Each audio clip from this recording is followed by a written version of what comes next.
I guess it's the only play for which we have to thank an Archbishop of Canterbury.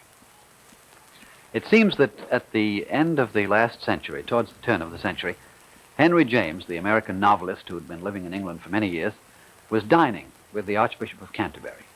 And according to James, he told him about a couple of small children in an out-of-the-way place who were haunted by the spirits of two dead servants that they'd taken care of the children. And from this fragment, a mere shadow of a shadow, I invented a fantastic fiction. It's called The Turn of the Screw. And in the 60 years since it's been written, it's haunted more people than James, everybody from psychoanalysts to children.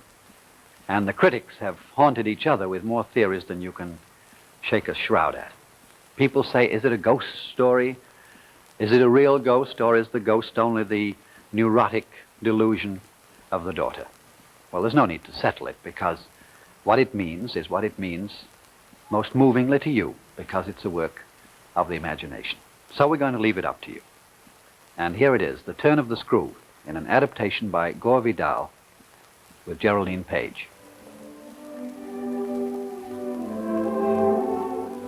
He was a most impressive man on first meeting, and I thought myself in luck that day in Harley Street when I sat opposite him in his study, and he told me about the children I was to take care of. A long trip.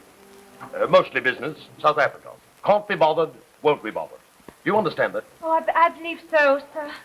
You are colonial, aren't you? Oh, yes, sir, from Canada, but I stay now with my uncle in Norwich. I don't mind colonials, not in the least. You are highly recommended, you know that? I do my best, sir, always. A boy and a girl? Yes, a boy and a girl. My late sister's children. I'm their only relative. Oh, do they live here, too, in London? No, they're at Bly in Kent. I keep them there all year round. Whole house to themselves. I'm sure you'll do. You'll find they're bright children. The house is comfortable, and you will manage everything. Everything. A free hand. Don't write me, don't bother me. Use your own judgment. But, sir, that's the most grave responsibility. Yes, it is, isn't it? I shall be back in the spring. I'll visit you then at Bly. Good day. Goodbye, sir.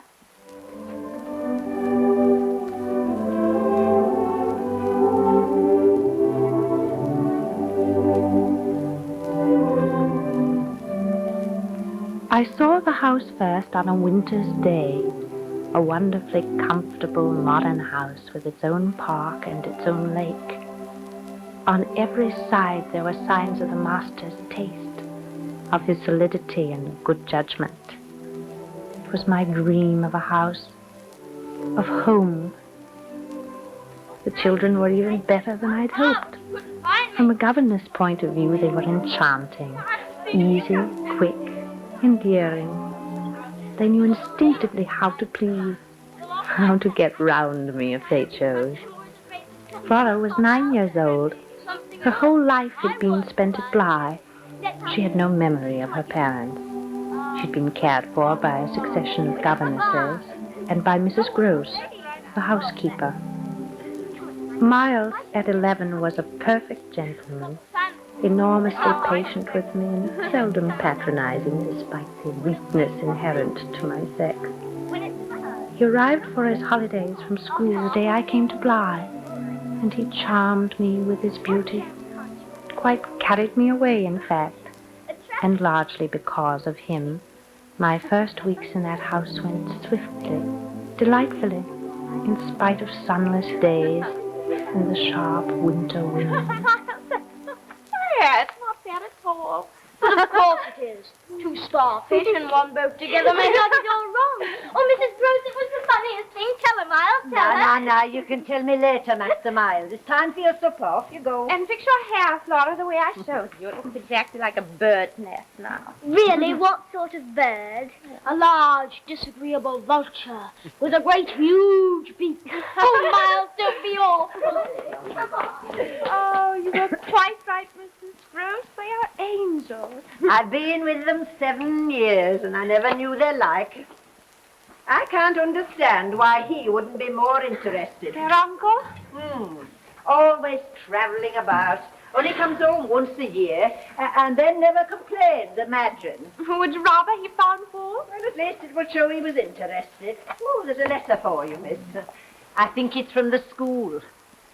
Oh, it's addressed to Miss Jessel. Yes, that's all right, miss. That was the governess here before you. I told you about her. You can open it. She died, didn't she? Yes, poor silly creature. What? Silly? Oh, I shouldn't have said that, miss. Dr. Cousins was reminding us only last Sunday that we should speak nothing but good of the dead, or at least hold our tongues. Oh, now that's hardly fair, Mrs. Groves. You have me bursting with curiosity. Also, I should know all about my predecessor. I don't want to make her mistakes. You won't make her mistake, miss, I assure you. You're like the Delphic oracle. I misinterpret everything you say. Well, maybe I'd better tell you before others do. But it's an ugly story, very ugly. Well, then I'm surprised I didn't hear it in London. Well, the master doesn't like trouble, so we kept it from him. Besides, it revolved around a pet of his, a kind of valet he picked up somewhere. Oh, not a proper sort of man at all. Full of the devil he was. Always looking at the young women and other wickednesses.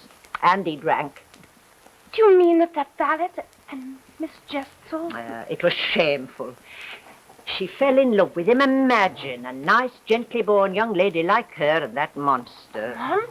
Oh, that is intriguing. And all this here at Blythe? Oh, it was horrible.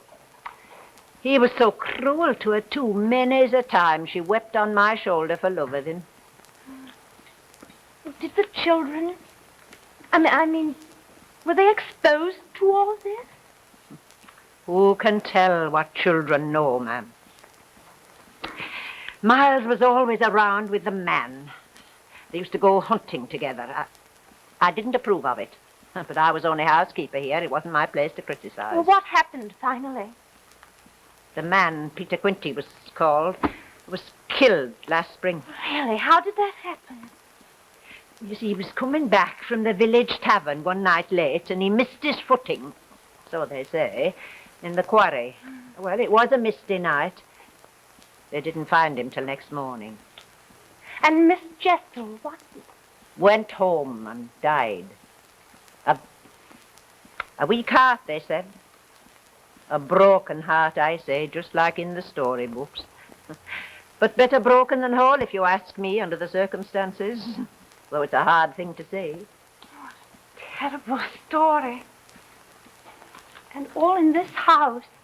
It hardly seems possible. So I looked after Miss Flora ever since last spring while Miles was at school. Oh, he'll be going back next week. I'll have to get his mending fixed. Takes such a long... What's the matter, miss? He's not to go back. Not to go back to school? They don't want Miles at the school again. But why? Well, I don't know. But it says he's a bad influence. Now, what on earth do you think they mean? Nonsense, that's what they mean. He's too good for the likes of them. He's not like the little beasts they have. They don't appreciate the rare. That's what it is, miss. Has he said anything to you about school? No, miss, never, not a word. Well, I wonder if there's been some mistake. Or is he sometimes bad? No, miss, never. Oh, miss, couldn't we keep him here? Couldn't you teach him? You've been to the university, you know just as much as that wicked school. Oh, well... Don't say anything to Miles just yet. No, miss, not if you don't want me to. And I won't speak to him either just yet. I want to see if he trusts me. If he'll come to me of his own accord. Oh, he will, miss, I'm sure of it. Boys do get into trouble, after all. Quite innocently. Not Miles. He was always a proper little gentleman, ever since he could talk. I'll go and see to their supper. I'll be in presently.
house I haven't met? A man? No, miss. There's only old William. You've met him. He's down at the stables right now. There's no other man. Though we could do with a good butler here, I must say. How very odd. What is, miss? Well, I thought I saw a man just now standing on the balcony. I saw him quite clearly for a moment, and then he sort of went away. But there's no one in the house but us, miss, and the children and the maids. Oh, it was the light of a cloud on the balcony. No. Twilight plays strange tricks. No, I saw a young man. A young man? Yes. A gentleman? Oh, no, I think not. Very frightening. You know, he glared at me in the strangest way. So he hated me. Oh, miss, perhaps I better tell old William. He could go and look at the balcony. It might be a thief. Oh, I don't think a thief would appear the way he did, so openly.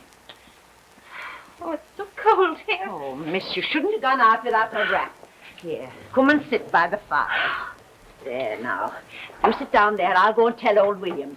What was he like, exactly? Well, I only saw him for a moment, but I think he had red hair. Red hair? Yes. Keen features, a large face. I believe so, yes. He was slender, wasn't he? Yes. Do you know him? Yes, I know him, miss. I know him. Well, then what is his name? Who is he? Peter Quint, the man I told you about. Oh, you said that he... Yes, miss. He's dead. He's been dead 6 months. Dead and in his grave.